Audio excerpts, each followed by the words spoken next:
नमस्कार, मी सागर जोशी. TV9 मराठीमध्ये आपलं स्वागत. बुलेटिनमध्ये आता घेणार आहोत विविध क्षेत्रातील महत्त्वाच्या बातम्यांचा आढावा टॉप 9च्या माध्यमातून. सुरुवातीला राजकीय टॉप 9 बातम्या. उपमुख्यमंत्री एकनाथ शिंदे आणि मनसे अध्यक्ष राज ठाकरेंमध्ये तब्बल 1.25 तास बंद दाराआड चर्चा. राज्यामध्ये नव्या युतीच्या चर्चांना जोर. शिवतीर्थ निवासस्थानी एकनाथ शिंदेंचं स्नेहभोजन. राज ठाकरेंसोबतच्या भेटीमध्ये कोणतीही राजकीय चर्चा नाही. भेटीमध्ये बाळासाहेबांसोबतच्या आठवणींना उजाळा मिळाला तर मनसे आणि आमचे विचार मिळते जुळते. उपमुख्यमंत्री एकनाथ शिंदेंची सूचक प्रतिक्रिया.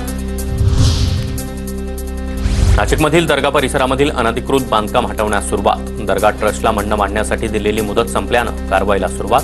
पालिकेकडून कारवाईला सुरुवात करण्यात आली. काठी गल्ली परिसरामध्ये कडक बंदोबस्त. नाशिकमधील काठी गल्ली परिसरातील रात्री दगडफेकीचा प्रकार.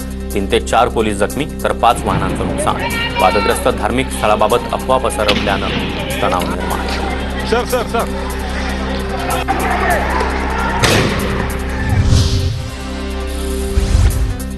कॉमेडियन कुणाल कामराच्या याचिकेवर आज सुनावणी. मुंबई हायकोर्टामध्ये आज दुपारी सुनावणी होणार.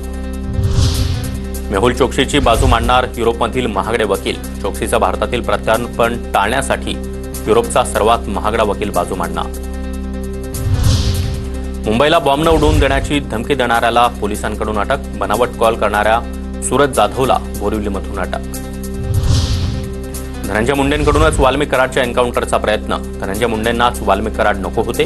निलंबित पोलीस अधिकारी रणजित कासले यांचा खळबळजनक दावा. एन्काउंटरच्या ऑफरची माहिती स्टेशन डायरीमध्ये नोंदवल्याचं देखील कासलेचं म्हणणं. निलंबित झालेल्या एखाद्या अधिकाऱ्याचं किती मनावर घ्यायचं हे ठरवायला हवं. धनंजय मुंडेंवरील आरोपांवर अजित पवार यांचं उत्तर.